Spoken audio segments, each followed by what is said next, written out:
Going down the highway, mile after mile. Life on the road, it's a whole different style. Stories from the blacktop, tales to be told from the wheel of a rig where the nights get cold. Hello, and welcome to another episode of Trucker Overhaul.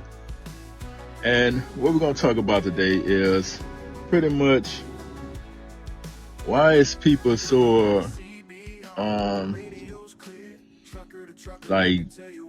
confused on this whole medical thing, like the medical card getting reported to DMV and worried about if they're gonna report it to the DMV. So it's like, okay, well, once you go in there and you get your medical certification, you go through and get your physical done, and they examine you, and you get the doctor write up the your medical long form, your short form, and now you worried about if they gonna send it to DMV so your license don't get suspended. So that goes to say, okay, let's go back to the driver actually checking on it itself. So the driver have to actually check on and be sure that their medical card is being sent to the DMV.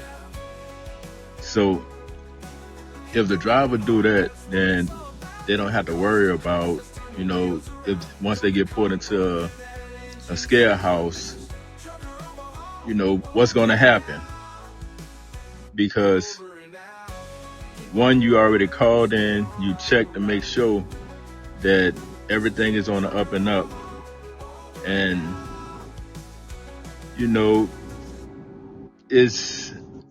it takes out all the confusion. So I'm gonna speak on it some, but I'm not gonna base this whole show on that, because I always tell drivers they are the captain of their own ship. So if the ship go down, so does the captain. I know a lot of people heard that saying before, so it shouldn't be no surprise. But what I want to talk about is it important, or how important is it to you to do your pre-trip inspection? That's what I want to talk about. How important is it to you to do your pre-trip inspection? So when I think about a pre-trip inspection, I think about me getting back home safely or getting to my destination safely. So I want to get, to my destination as safe as possible. I don't want to have to sit on the side of the road and wait for somebody to get there so they could look at the truck. All truck drivers aware of, okay, if you suffer from a breakdown, you're gonna have to sit there for at least 2 hours. There's no getting around that. You're gonna have to sit there for at least 2 hours just for the service tech to get there. So now you're waiting and you're trying to, I guess, stay calm and stay patient, because you're already having a worse day, especially if it's just starting out and you suffer from a blowout, some mechanical issue where you have to pull on side of the road, put out your emergency equipment, triangles, flares, whatever you use. So that takes into account everything that, how your day gonna end up. So if you focusing on your inspection and making sure you catch everything before you actually move that truck, you could catch all these before it happened. And not just that, I would like to catch my stuff as soon as I park. For the end of the day, I would like to catch it at the end of the day so I could get the shop out there. I'm already shut down, so I don't care when they get out there, as long as they get out there before it's time for me to start driving again. So I would say looking at that is it's one of the things that you just want to make sure that you're not, sitting too long. You want to make sure that you don't have to sit too long on side of the road, because I've been in situations where I sit for 3 hours waiting on a service technician to get out there to fix a flat tire, and I'm waiting and nobody coming. So this in down south Atlanta, Georgia. So a lot of truck drivers are familiar with that. They know it's a high traffic area. So you sitting on the side of the road, and when it happened to me, it was nighttime. So everybody was moving about, and I'm sitting on the side of the road, and it's like the 3rd hour of me sitting there. So I finally contact the company. They don't know what's going on. They're expecting the people to get there, to be there already, supposedly.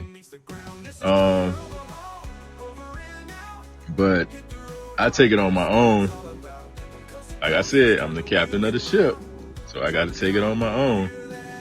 So I contact the TA myself, and the exact words was, "We had a service technician coming out to you, but somebody called and canceled it." You can imagine how hot I was. I already sat there for 3 hours waiting, thinking that somebody coming to me, not knowing that somebody called and canceled it.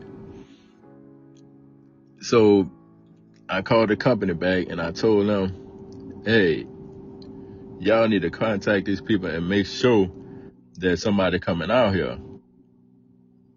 So like I sat there at least 6-7 hours just waiting for somebody to come out there and fix a flat tire. So, and I did the pre-trip, but sometimes you can't avoid it as much as you want, things not to happen. Sometimes things just still happen. So, pre-trip inspection is very important, especially to me. I know a lot of guys just hop in the truck and just pull off, but I want to do a walk around, make sure I don't hit no air leaks, check my tires, get up under the hood, make sure I got oil in the engine before I start rolling, because I don't want the engine to lock up on me. Also, check my coolant. I'm not going to go through the whole checklist, but I can't push it out there enough how important it is to do a pre-trip inspection. Now, so it's better for you to catch it than anybody else to catch it. And when I say anybody else, I mean like DOT, state troopers. A lot of drivers know when they pulling into, especially like in New York area on I-90, I haven't seen them too much on I-80, but I-90, they got a whole van and they out there with the jumpsuits on. So a lot of drivers familiar with that, and I know it's a confusion on when the state troopers do a pre-trip and when DOT do a pre-trip. So the state trooper will do an inspection, whether it's a roadside inspection or they pull you to the scale house and conduct the inspection. Either way, if you get pulled into a rest area, a scale house, you're more likely to run into a DOT officer. And the DOT officer is the ones that have the jumpsuits on. So when you see that jumpsuit come towards you, you know that, okay, this person is about to pull a creeper out. He about to get up under the truck. He about to go from front to back, in and out. So he gonna check everything on the truck. So therefore, with me saying that, you shouldn't be clueless on who is who, because you know the state trooper, they got their uniforms on. Well, DOT will have the jumpsuits on, looking like, mechanics. So that's pretty much what to look for when you're riding down the road. So, like I said, with the pre-trip inspection, it's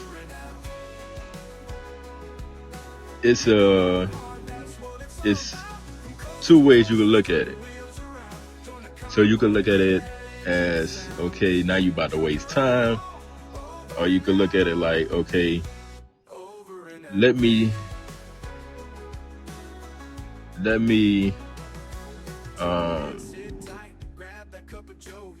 see how good my inspection skills is,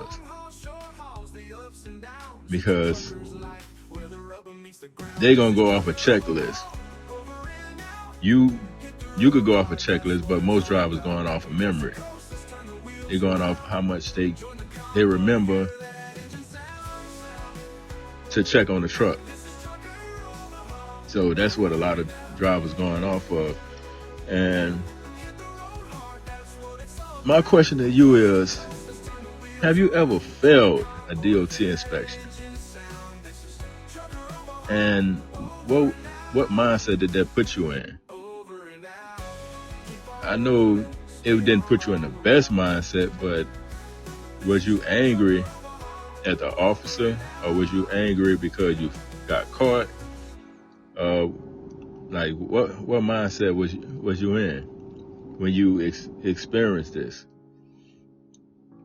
Because I know some drivers, like, they get highly upset.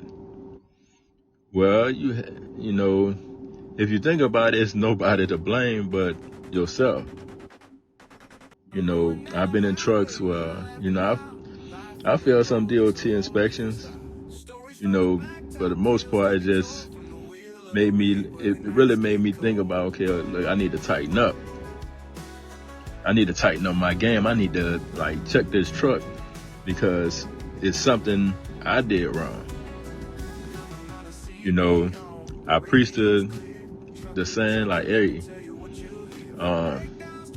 state troopers, DOT, they got their own job too. So why am I getting mad at them for doing their job? So that's the thing you have to think about, especially when you're, already there.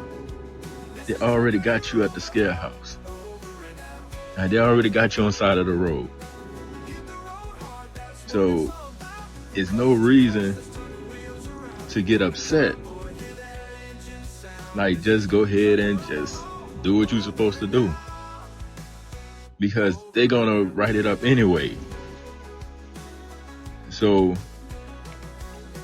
sometimes I laugh and joke with them. Hey, shoot. It's all in how you look at it. If you want to get the officers a hard time, then they're gonna give you a hard time. If you look at it like a learning experience, then hey, you're not gonna be upset about it. You're gonna actually appreciate the fact that, hey, this guy came out here and caught something that I didn't notice.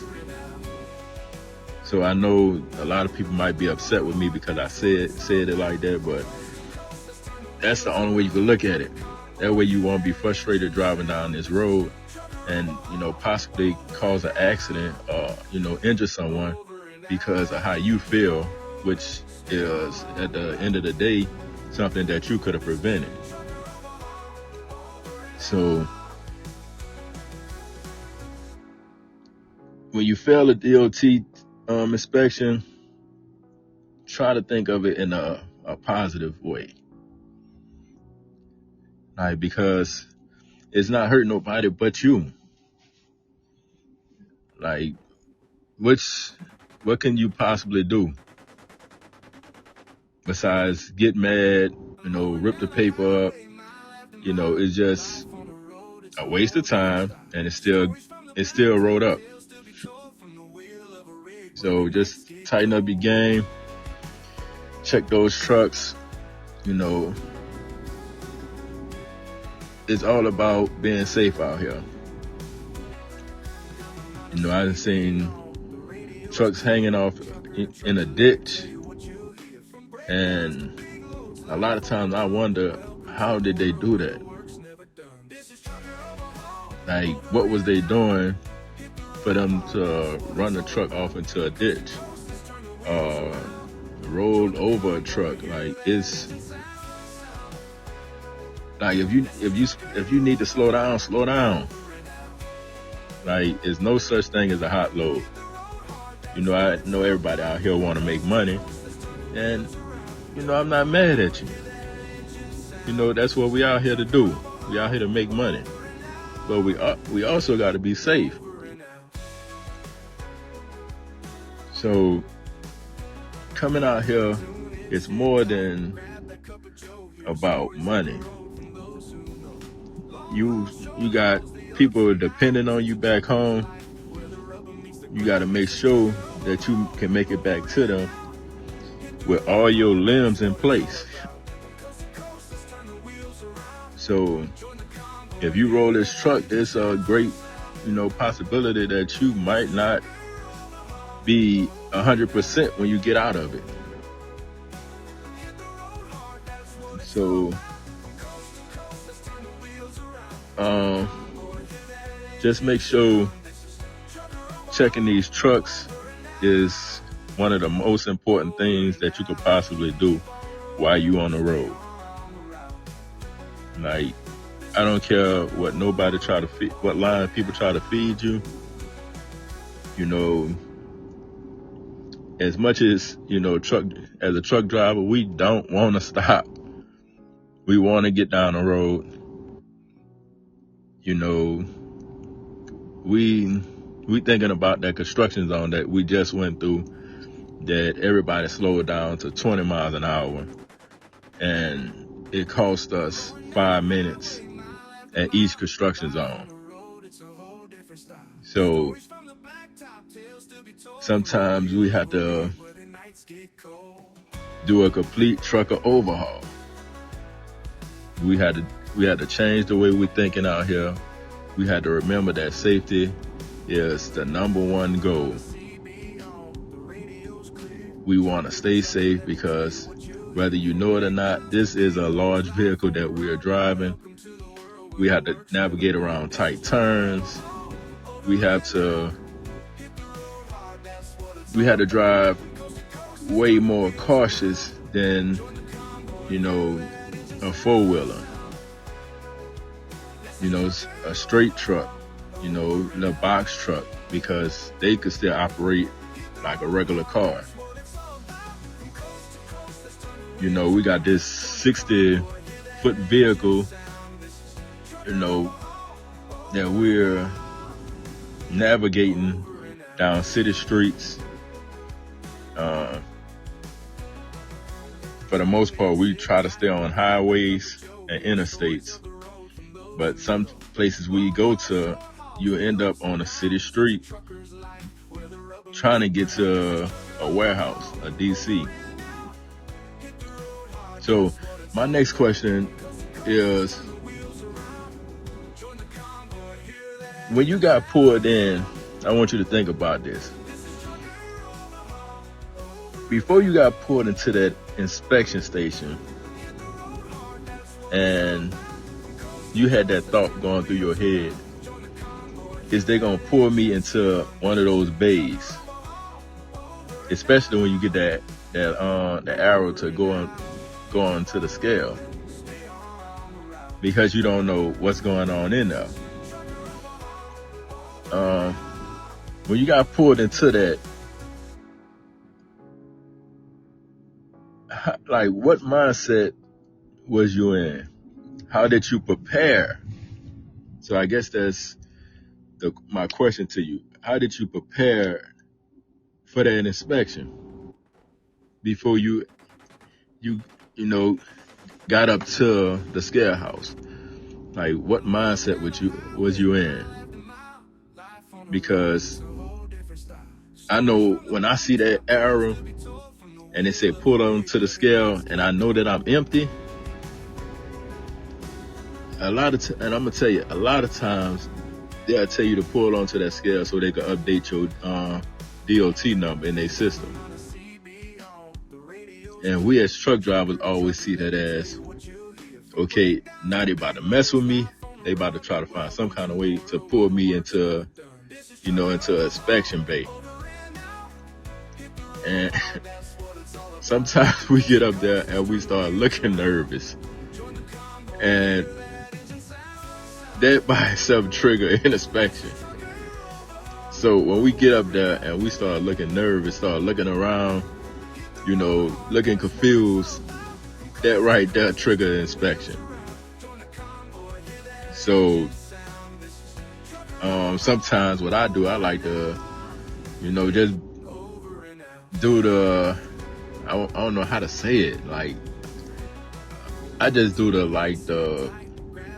put my arm on the armrest and just lean my face against my hand.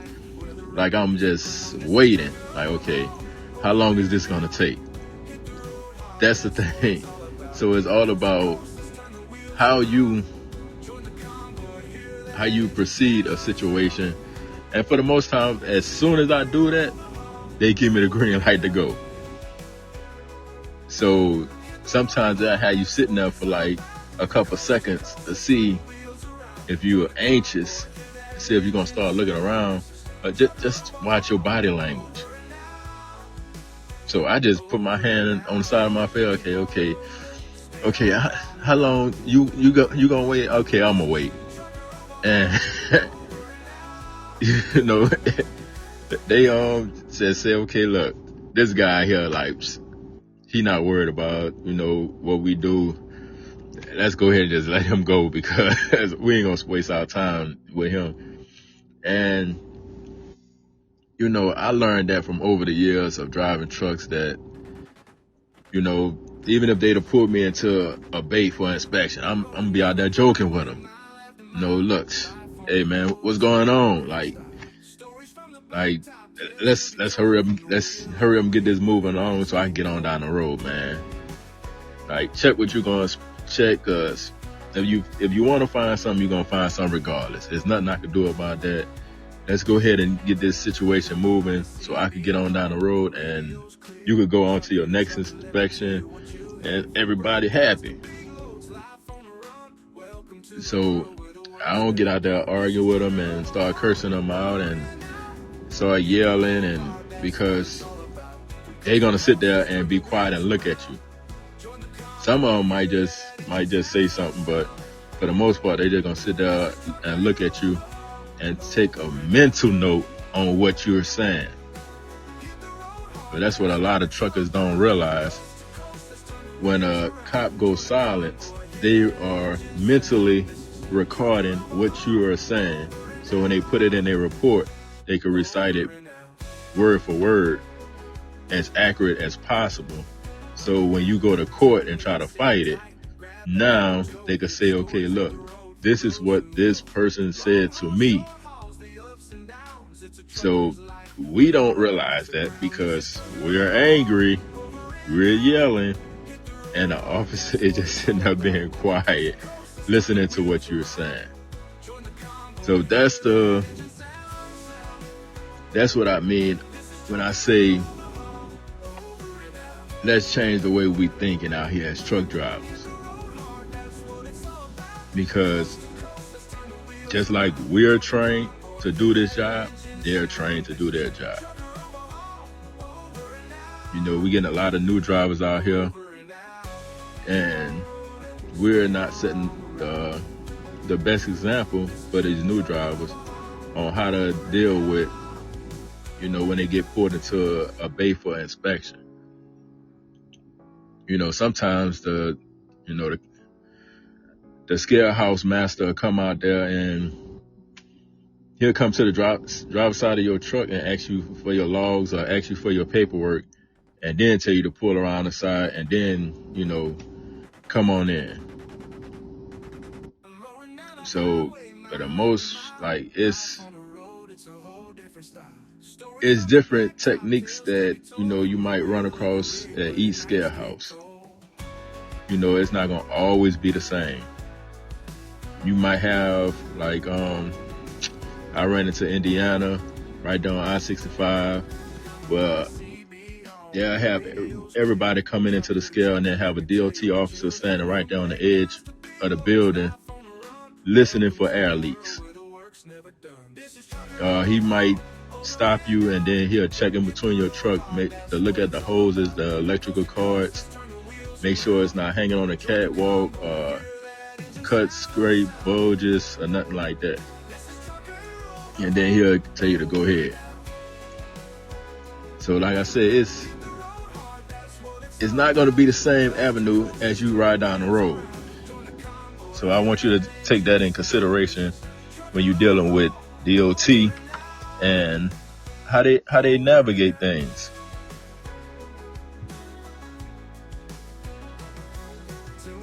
So I just need you to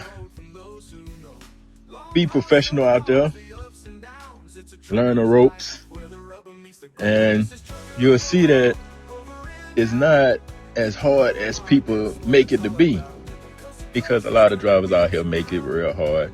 And you start thinking to yourself, like, okay, this is how you're supposed to be with them. Like, you're not supposed to, like, be courteous to them. You're supposed to yell at them. You're supposed to throw a temper tantrum as a truck driver, and they looking at you as, okay, you're supposed to be professional. So,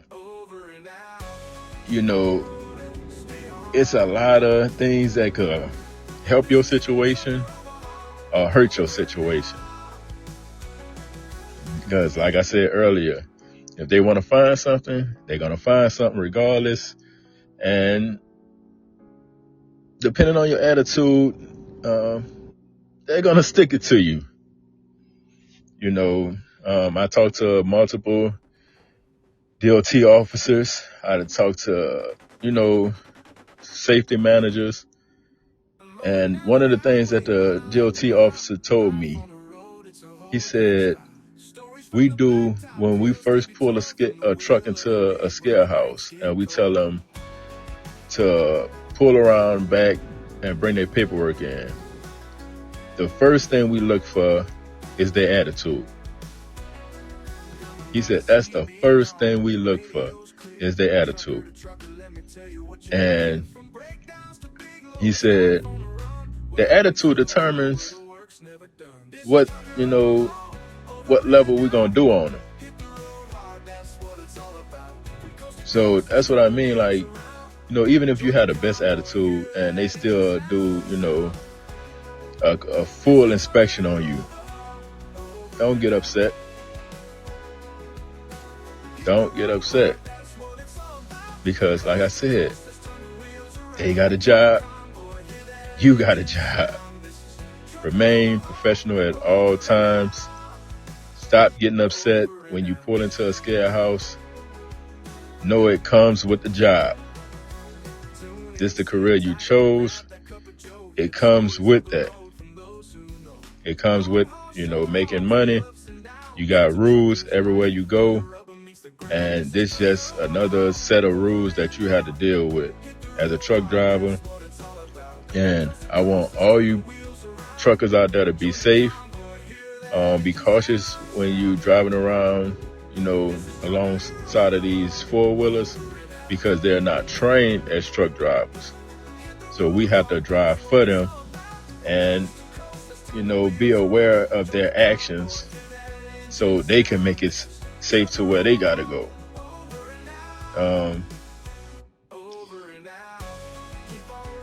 It's a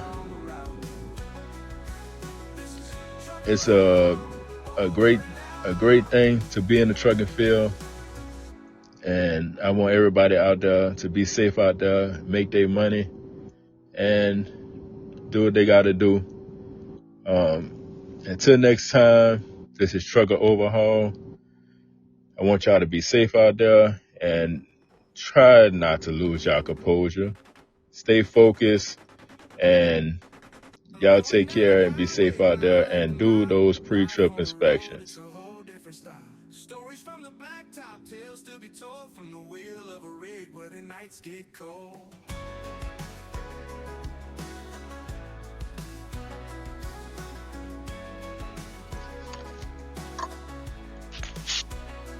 Coming on a CBO, the radio's clear. Trucker to trucker, let me tell you what you'll hear. From breakdowns to big loads, life on the run. Welcome to the world where the work's never done. This is Trucker Overhaul, over and out. Hit the road hard, that's what it's all about. From coast to coast, let's turn the wheels around. Join the convoy, here